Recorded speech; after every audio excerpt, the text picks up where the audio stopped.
But I also think maybe the biggest skill for a coach is to be flexible and creative, right? Because the game is going to throw things at you that sometimes you don't see coming, and you've got to know how to react like that if you're going to be successful, and you're going to adjust. The best people in this industry are also the most open, the most willing to share, the most willing to help. In terms of the football piece, what's the difference in knowledge between, Pep and Klopp, right? It can't be that much. So then what makes the difference, right? What is it? And I think it's how you connect with people, and then how you get the best out of people. That sports science should be on tap, so you can turn it on whenever you want. It should never be on top. People will throw out these big words, this big terminology at you, and, well, do you know how many data points you got in this area? And you're like, no, I don't. Does it actually matter? Right, what's important for me? Hello coaches, welcome back to another Modern Soccer Coach interview. This week we are joined by Dominic Casciato, head coach of Union Omaha, USL League One back-to-back champions, unbelievable season coming off the back of that. He's going to talk about how coaches develop throughout the journey, the different stages of learning for players, plus why jargon doesn't matter for coaches. Some brilliant stuff from Dom. I hope you enjoy it. Please like, please subscribe. Thanks so much for watching. Here is Dom. Enjoy. Dominic, thanks so much for joining me on the Modern Soccer Coach podcast. I feel as if we've done a podcast before chatting. We've been chatting a while, haven't we? Yeah. Finally turned the cameras on. Right, I listened to Connor's podcast. Connor asked really, really good questions. He asked about how, I think he's really interested in how your personality growing up and your upbringing and your environment led you to coaching. So I want to take this in a different way and talk about like how coaching has maybe moulded your personality in a way. Yeah, that's a good question. Has it? I think it's definitely changed me, yeah. I think it's definitely changed me. I think you feel a sense of responsibility, right, for 20, 25 other people all the time, whereas I think especially when you're a young coach, right, you're just kind of figuring things out and getting to understand where you're at. But I think as I grew in my coaching career, and certainly before I became a head coach in Omaha, started to feel this sense of responsibility either, towards the club, to do good work, to be a custodian for the club, and look after the club's best interest, but then also, to the players, to the other staff that I worked with, and you carry a little bit of a burden, if that makes sense. You're feeling like, I've got to put everything in because these guys are relying on me as well, and I'm relying on them, so I want them to know that, I'm there for them, and I'm going to be working as hard as possible so we can have success. So I think kind of an added sense of responsibility is how coaching has changed me. It's a really good question, and it kind of ties in with my personal life because I've just become a father, last year, and that's obviously a huge responsibility, right? That'll change you too. Yeah, and that's changed me massively. So I think all of these things, maybe coaching's been an avenue for me to become a better father. I don't know, but I think that sense of responsibility is probably the biggest thing. When I was young and tried to be carefree and then got into coaching, it's like, well, hold on a minute, you've got to look after everybody here or help everybody. Yeah. The piece on, I've talked to a lot of coaches, even this morning I had a conversation with a coach about how structured the game is now. You probably have 5 of these conversations a day, and how whether the game was more free or different or better in a previous generation. But what I'm interested in is how, in the coach development side, is it hard for coaches, or do you feel it's kind of hard for coaches to express themselves and their personality today, with systems being pretty much the what being the biggest part? I think it can be. I think it depends on who's in charge of the course, right? I've been really fortunate in my own journey to have some really good coach educators. One guy I had on my USB license, James Charette, was absolutely brilliant. We connected on a personal level, but I think he did that with everybody, right? Everyone felt like they had a personal connection with him. I think when you feel that from a tutor or an educator, I think then it maybe relaxes you, right? And I'm sure you can remember the days where you go on a course and you're under the microscope all the time, and you can't put a foot wrong. And James had this really nice way about him of making you feel comfortable so that you could then do your best work and maybe express yourself more than you would on a coaching course, because you can't get away from the fact that it's a little bit like taking your driving test, right? You've got to do it the way they want it if you want the license, right? And I guess it has to be that way to show that as a coach you can adapt and be flexible and follow instruction. which are really valuable tools, right? But I also think maybe the biggest skill for a coach is to be flexible and creative, right? Because the game is going to throw things at you that sometimes you don't see coming, and you've got to know how to react like that if you're going to be successful and you're going to adjust, and not be caught off guard by those things, right? So I think it's difficult for people in those positions designing those courses to build that stuff in organically. Like, there's got to be some structure, and I don't know what the right balance is, but I think in my own experience I've been pretty fortunate with some of the educators that I've had. You know, the people I've done the courses with. I've done my A licence with the Scottish FA, which I thought was a really nice approach. One thing they did, which I think was excellent actually, Gary, was they had someone that was kind of living and breathing it every day in terms of a coach who's either with a pro club or a national team. So I had Scott Gemmell, who was the under-21 coach, right? Obviously, you know, great player, played in the Premier League. And then we had someone working alongside him who was a pure coach educator, right? So you got a really nice balance between this is what I'm going through every day, and this is maybe more the theoretical, by the book side, right? And I think you do need both if you're going to run a course successfully.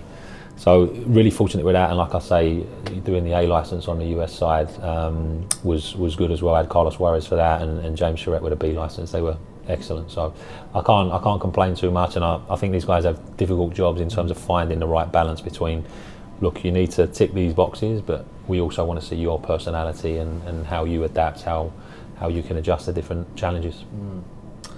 The piece on Spain, we got to talk about the Spanish kind of influence, because I think that goes with I would guess or assume maybe that goes with flexibility, creativity. Beyond the language, take the language out of it.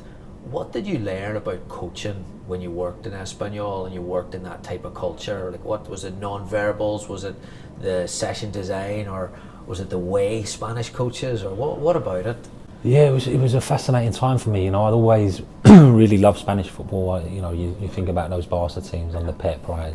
Just unbelievable football that everyone dreams of being able to get a team to play, and you know, the Spanish national team, that great run they had in 2008, maybe 2010, that coincided with Pep's initial success at Barca. And I think for me, you know, what I saw at Espanyol is that they're obviously in the shadow of one of the biggest clubs in the world, right? And any time Barca want a player from Espanyol, the guy from Espanyol typically wants to go to Barca, right? Like, can you blame him? Same with the staff.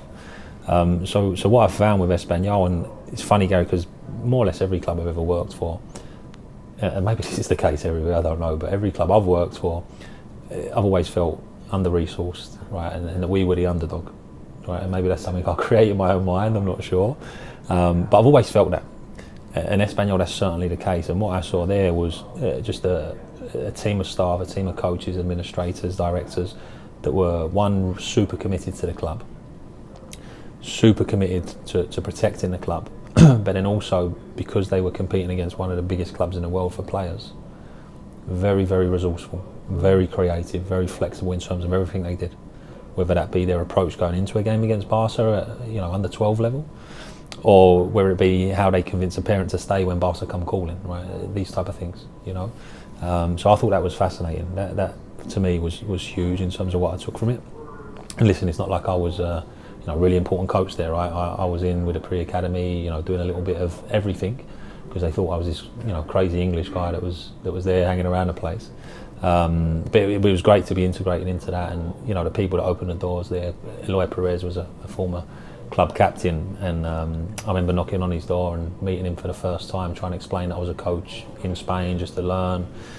And he didn't really speak English, I didn't really speak Spanish, and out of that, you know, I wouldn't even call it a conversation. Out of that interaction, I ended up with a job in one of their partner schools. And I think the other thing it taught me, and this is kind of what I'm alluding to here, is I think the best people in this industry are also the most open, the most willing to share, the most willing to help. Because I found that, you know, in Spain I didn't speak the language, nobody knew me from Adam, and all of a sudden they opened the doors to me, you know. So that taught me a lot, and I've tried to carry that with me. You know, I've tried to be open, I've tried to help anyone that's ever asked for it, and hopefully that won't change. Brilliant. It's funny because I'm now starting, I suppose maybe because I'm just getting older, looking at pathways and looking at a lot of coach development. What's the pathway of a US coach? I think traditionally, I think I was on that traditional pathway where it's former college player, assistant college coach, college head coach, and then maybe you do something else at some stage of it, leadership director or whatever it is. But you listening to your interview with Connor, you've then done, you've done the Cosmos and done but you also did a bit of with St John's, helping out Dave Masseur at St John's. Yeah. Do you ever think about how your personality or how your coaching style would have been different if you had went the traditional route? Yeah, and it's something I actually think about quite a lot, in terms of like, well, what led me away? And it's interesting, Gary, because St John's was my first ever job in coaching. Right? I'd never really coached before. When I was a player, I always felt like coaching was not, a profession that you can do and, have a family and make money and survive with. And I guess really the person that changed that for me was my best friend. His name's Adam Lawrence. And Adam, I remember vividly the conversation we had. He was working in the community scheme for Millwall. We were both playing for a club called Carshalton Athletic. We were maybe 17 or 18 at the time. And Adam says to me, you know what, Dom, I've had enough of playing. I'm going to just be a full-time coach. And I remember being like, you must be mad. You can't earn a living from coaching. You just do it part-time. He's like, nah, I'm going to give it a real go. So around about the time I stopped playing, Adam had been working for Millwall, and he all of a sudden had a great opportunity to join Charlton Athletics Academy, one of the best academies in London, great reputation, great people there like Steve Avery. And Adam got a full-time role, his first ever full-time role, coaching, right at the same time that I stopped playing. So I started to look at that and say, you know what, maybe there's something there, right? Because it's my best friend, me and him are pretty similar. Maybe I could do something similar. And I started to see what Adam was doing and thinking, all right, well, if he can do it, maybe I can do it as well. And Adam has done way better than me. He's now working for Manchester United. He coaches their under 18s. I think he won the treble last year. Wow. So he's been an unbelievable role model and resource for me. And he kind of made me think about coaching as a career. And when I went to St John's, I was kind of pretty set on being a college coach. And working for Dave Mazer was an incredible experience. Him, obviously great coach, national coach of the year, great program. Jeff Mateo was his assistant, Benny Malou, these guys, great people, great football minds. So being around them, it was a little bit of a shock to me, right? Because I've never seen college coaches who are of that level, as good as some of the professional coaches I've met in England or better. And Coach Mazer's eye for detail is really exceptional, So I got exposed to that, and straight away I was like, all right, I like this, And I was a graduate assistant, so I wasn't doing a lot of coaching on the grass, and you know what it's like. You're a college coach, so I started to think about it, and I started to think, well, look, if I want to be a coach, I've got to do more coaching, right? And that's kind of when I stepped away from the college game, because I was spending more time maybe on the recruitment side of things, which was great. Yeah. But it wasn't what I was passionate about, right? I wanted to be on the grass. I wanted to be, pushing players, helping players. So that's when I decided to come away and kind of made a conscious effort, Gary, to do a little bit of everything, right? I worked as a fitness coach. I coached an under 14, under 15 boys team out on Long Island. I then took a role with Brooklyn Italians, overseeing the whole club, knowing that I would be able to get in and coach 7-year-olds, coaching a rec program, right? Coach all these age groups that I didn't have, because I wanted to be well-rounded as a coach, right? And I wanted to fill in any gaps that I had, and that was a great way of doing that. So yeah, it's funny, and who knows, I don't know whether I'd still be in college coaching if I never left it, if I stayed at St John's or took an assistant position after finishing my graduateship. I think the college game is great. I know it's changed a lot since I was in it, and there's maybe more like the pro game now, with players transferring pretty frequently and things like that. But no, college soccer was kind of where I started, and something I'm always keen to support in terms of bringing players into our program. Hello coaches, we'll take a quick break here. Thanks so much again for watching this interview and watching the Modern Soccer Coach content. We've had so many people reach out over the last couple of weeks with positive comments about the work and the direction that it's going. Met a lot of great people at the recent convention up in Chicago who had really nice things to say as well. So really appreciate all the support, the likes, the shares, the comments, the messages, We are working really, really hard at continuing to improve the content of Modern Soccer Coach, continue to drive it, put more out, but also put out more high quality content. So that obviously takes a little bit of time. If you wouldn't mind giving us a like and a share in it with your coaching colleagues, it helps so much to drive the exposure, which helps to get out more content. And then also, if you want to go one step further and support the work we're doing, we have an upcoming webinar on coaching the back three that will be out on February 3rd. You can reserve your spot for that on the link below. If you missed the free event, no problem. We will email a copy for all the coaches on the replay.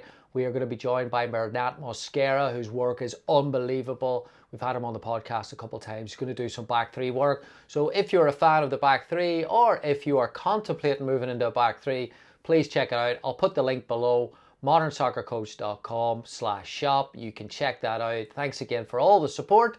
Back to Dom.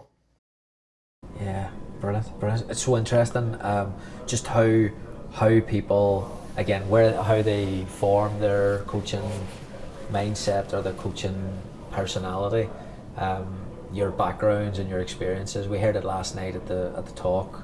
It's such a rich form, isn't it? Like, everyone referenced their upbringing. Everyone, all four people referenced parents, or four people referenced love of the game, and then they're all different. It's like they all go in different directions, but they all meet back at people and hard work. It's funny, that. There's a lot of synergy there, right? And I think, you know, at the end of the day, Gary, in terms of the football piece, you know, what's the difference in knowledge between, you know, Pep and Klopp, right?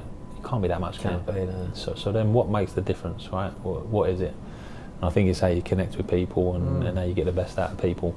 That would be my take on it, right? And obviously I don't know those guys, I've never seen them work, but I think it can't just be tactics, it can't just be training exercises, right? There's got to be something more there, and I think that's probably the beauty of the game, right? It's trying to figure that out. You know what's funny is the Q&A. I love the Q&A. People are leaving at your Q&A this morning because they think the presentation's done, and I'm like, oh, here we go. Because then you get to see what the, like, from the content person in me is like, all right, what questions, like, what are people curious about here? Sure. It's funny, everyone asked you questions, little questions about technical coaching questions. Well, what about the big goals? And what about repeating your principles and stuff? And nobody asked you anything about coaching style, coaching behaviours, which is normal. Like, that's not a knock on against anyone else, but I find like your reaction to those were pretty, like, you didn't try and oversell the session or the periodization or like that there.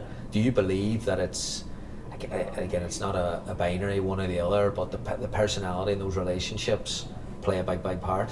I think it's the most important thing, I think, you know, everybody has training exercises, right? Everyone has exercises they love doing, and I think one of the things I really love and really passionate about is session design, to bring, you know, my own ideas to life. Or if I'm working for another head coach, how can I bring his ideas to life with creative session design? That's something that really stimulates me.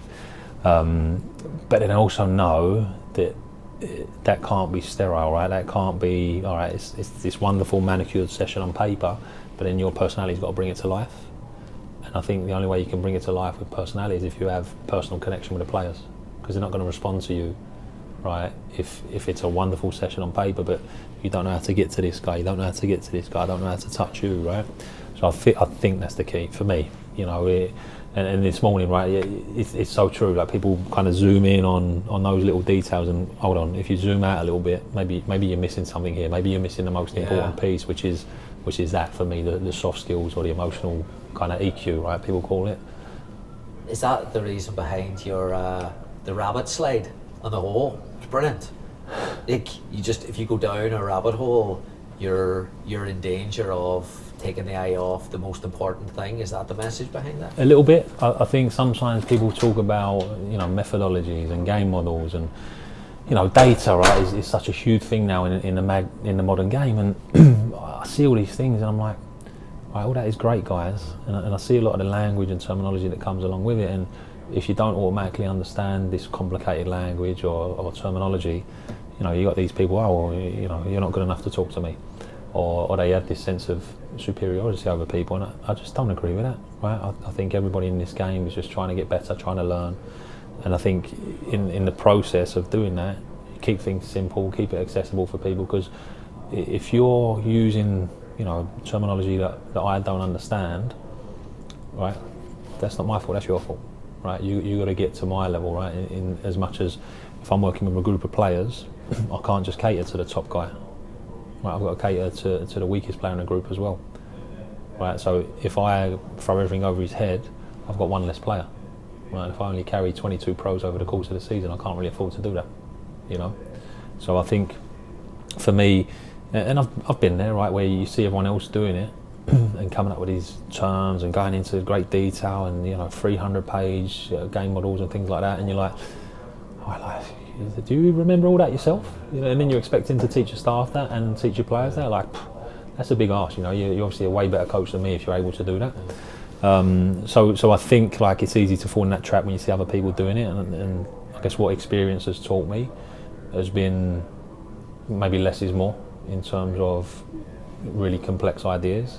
Can you water it down into its most basic fashion? And then if you do that, I think you can be really effective. Brilliant.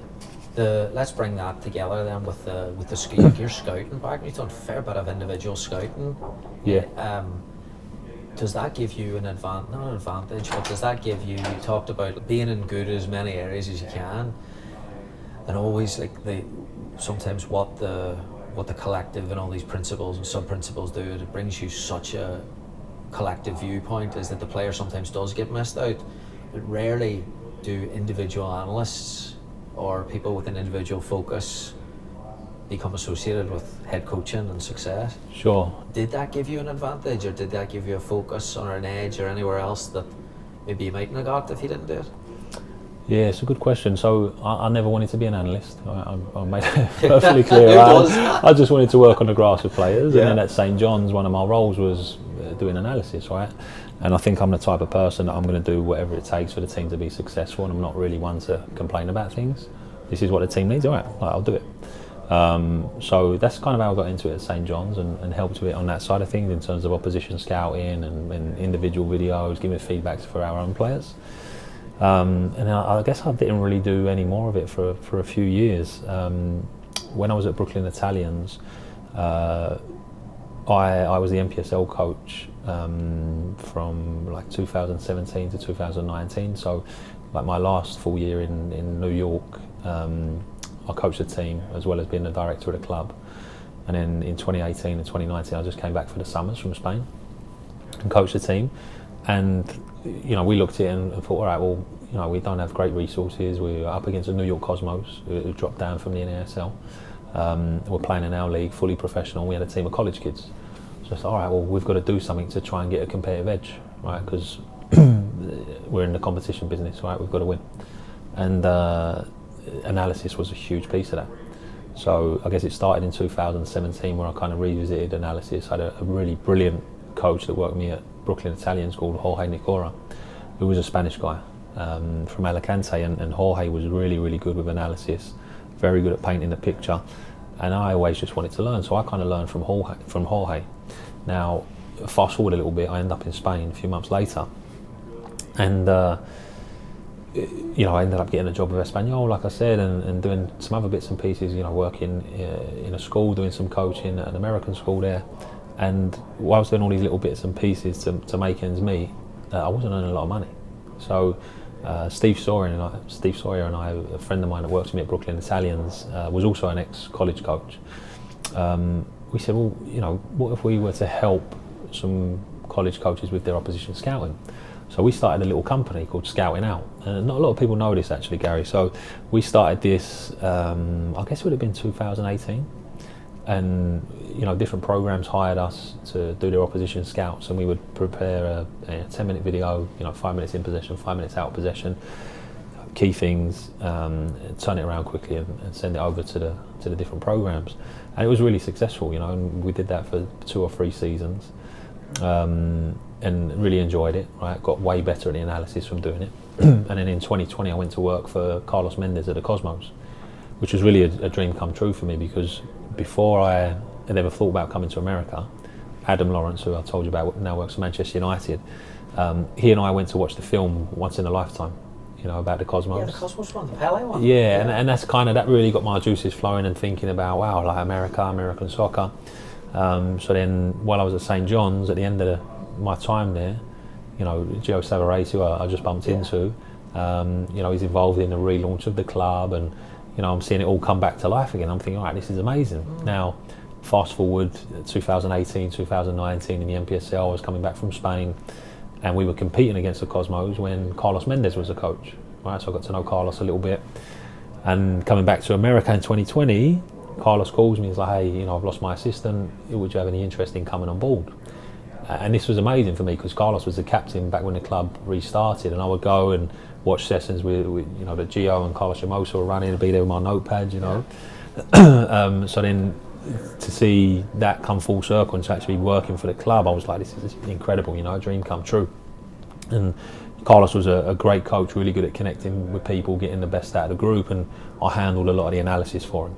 I would assist him with the training sessions and different bits and pieces, but I would do a lot of the analysis. So because I'd done all that work in Spain, sometimes turning around 6-8 scout reports in 48 hours, right, it's just a lot of work. Yeah.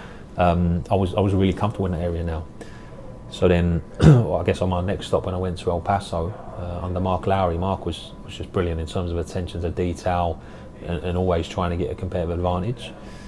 But they were already really, really good in the analysis department. So then I started to think, well, how can I add some value here, right? I don't want to be a passenger, I've got to do something to help the programs, help us win.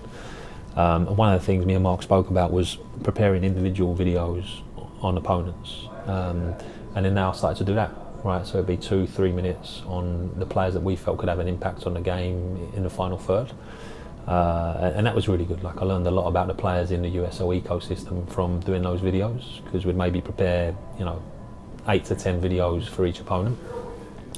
So learned a lot from that. Again, touching up on my analysis skills. Then took over all the opposition scouting, all the set piece scouting going into my second year in El Paso. So now you're looking at like a pretty extensive body of work with analysis, but always coaching at the forefront. And then in Omaha, I've kind of continued it now. I guess my assistants do more of the heavy lifting, but I'm still heavily involved in terms of what we do, what we illustrate, and what we present to the team. Yeah, staying on this like analysis piece, but then bringing it back to the people piece we're talking about. So now when I met you last night before we went into the restaurant, you were on the phone all day. So now it's like signing season, and I expect that seeing that USL landscape, you've got MLS next data, you've got USL data, then you've got college, which is skewed data, so to speak, where a level of competition and limited sample sizes. Where does data sit around your recruitment process? Or? It's part of it. I heard a great phrase, not about data, but about sports science.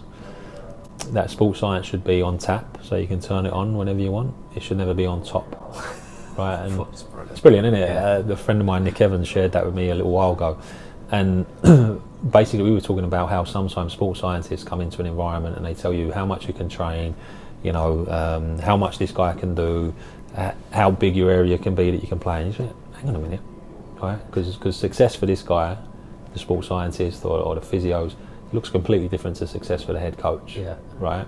Because for him, and I was speaking with someone else about this the other day, for him maybe success is having no soft tissue injuries all season. But what if you lost every game? It's not success for the head coach, is it? Right?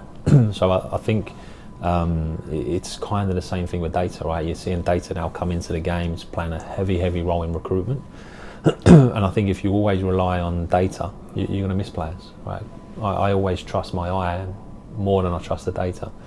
Data certainly is a part of our recruitment, certainly is a part of our analysis as well, in terms of how goals are scored and conceded and where we think we can hurt teams. But I don't think it can be everything, right? Because I think the game is just too complex for that. So I think it should certainly be a part of what you're doing. You've got to consider it. You've got to know which data points are important for you.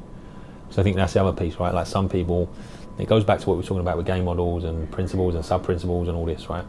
People will throw out these big words, this big terminology at you and, oh, well, do you know how many data points you got in this area? And you're like, no, I don't. Does it actually matter? Right? What's important for me?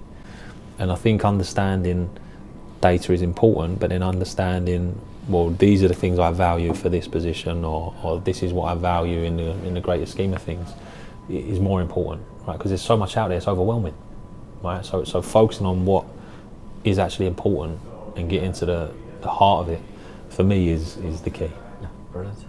Last one, you talked about in the interview with Connor, you talked about when you took that role with the Cosmos, you realised first team was the level and the age group that you wanted to work at.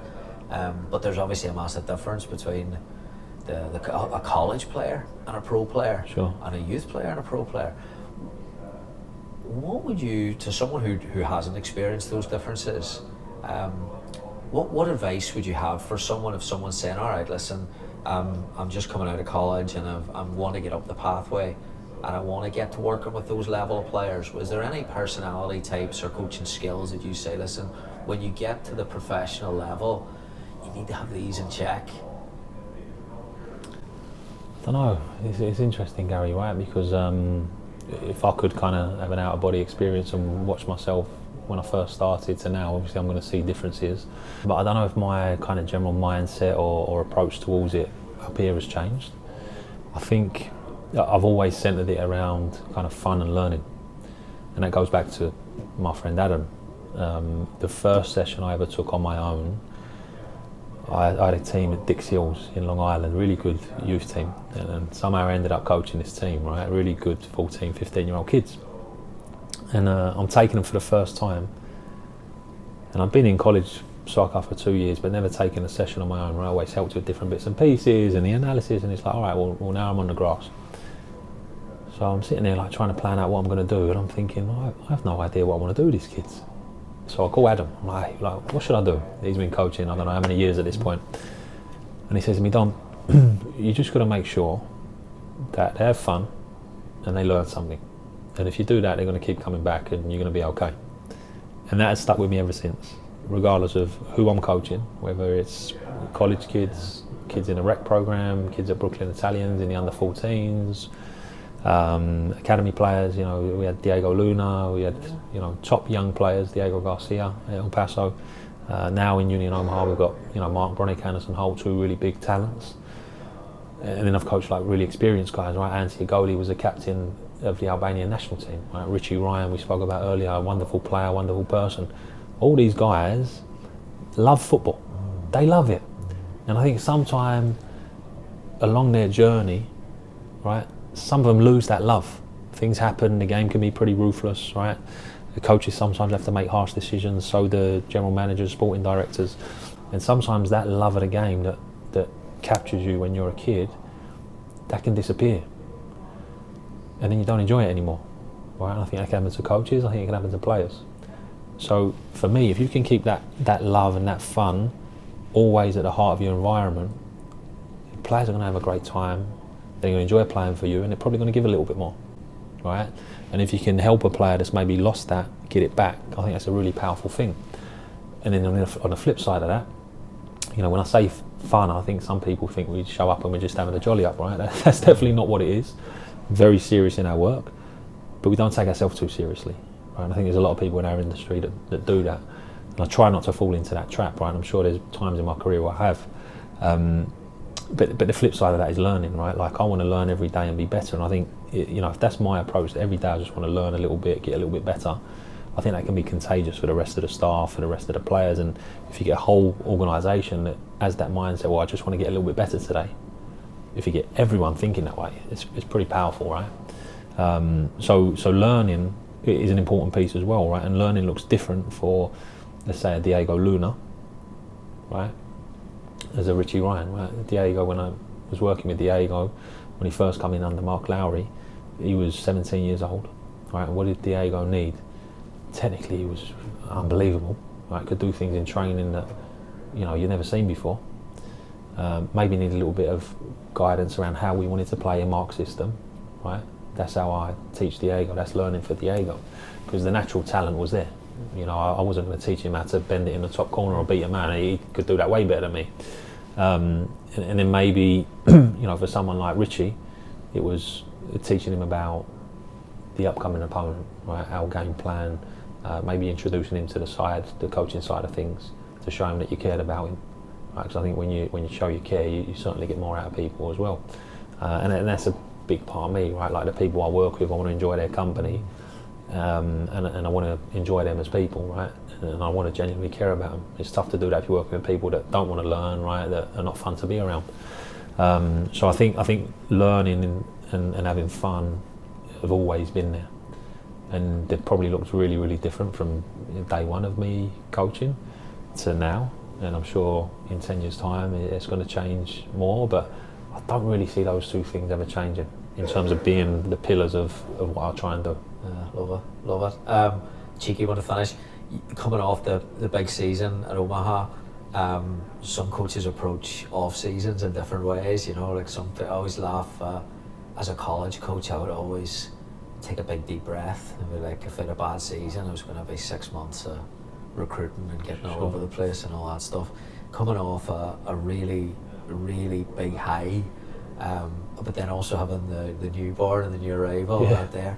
You talked last night a little bit about energy and protecting that energy. Yeah. For you, was it 3 weeks phone off? Was it 2 days phone off, or what was that last month or two? Yeah, I wish it was. It's been a big year. 2024 was a big year, obviously having a kid, and you know, a lot of success with the team, which we're really grateful for. But within that, Gary, we also had a pretty tragic event with one of our players. He was involved in a home explosion, and at one stage it was looking unlikely he was going to pull through. Wow. And that happened right before our playoff run. So dealing with those emotions towards the end of the season was taxing on everybody, and I think I certainly needed more of a break than I took, because I think that took a big toll on me and the other staff, and certainly the players. But then a big piece of me, Gary, was trying to get back to England, because my son is named after my grandfather, who's 96 years old, and I wanted them to meet. That was a big thing for me this off-season. Before I did anything else, it was like, all right, they need to meet each other. What's his name? His name's Mario, named after my grandfather, and you know, my grandfather's 96 now, and just seeing him with this little baby, it was just the most wonderful thing. And you know, I rolled back the years for my granddad, right? He had energy again, and it made him really happy. But as you know, like travelling with a kid is hard work. So when we got back, I felt like I needed a vacation after that, take the season off. But no, it's you know, this industry, Gary, you try and take time off, you try and switch off. But it's tough this time of year, because it's the crazy season, and I think you probably end up doing more work now than you do during the season. But I think in future years, like, that was a real priority for us to get back to the UK and make sure they could meet and introduce him to my extended family. But I think in future years, I will take a week, 2 weeks to shut down and, you know, turn the phone off and just try and get some downtime, because you also want to enjoy your success, right? Like, absolutely. We're not always going to win. I know that. I'm not naive to think every season we're going to win 2 trophies. So when it happens, it's special, right? And you've worked really hard for it. So I think it's important to try and take some time to sit back, reflect, and enjoy that success, because it doesn't happen every year, you know, and it's special when you do it. So we haven't really done it, you know. I guess is the short answer. So. Mario, Tottenham fan? He's going to have to be, you know, pass on the curse, yeah. Who's your granddad? What was your granddad? My granddad's not really he's not a football fan? He's not a football guy. My granddad was a farmer in Italy, and he came over to England after the war. He'd come from a village called Pissaforato in the Abruzzo. He lived on top of a mountain, and the Germans used it as a lookout up there, and I guess when they kind of realised they were losing the war, they, you know, destroyed a lot of the village and left, so he had to go and get work. So he came over first to Wales, was working on the railways, and then he worked in a brickyard. So yeah, he was never a football man. He was a farmer, and he was a very hard worker. Things to do, yeah, very hard worker. You know, he comes from a big family and was responsible for all those people. So yeah. Brilliant. Outstanding. Dominic, thank you. Thanks, Gary. Thanks for having me, mate. Yeah, thank you very much. We'll do it again sometime. Yeah, for sure. Thank you, mate.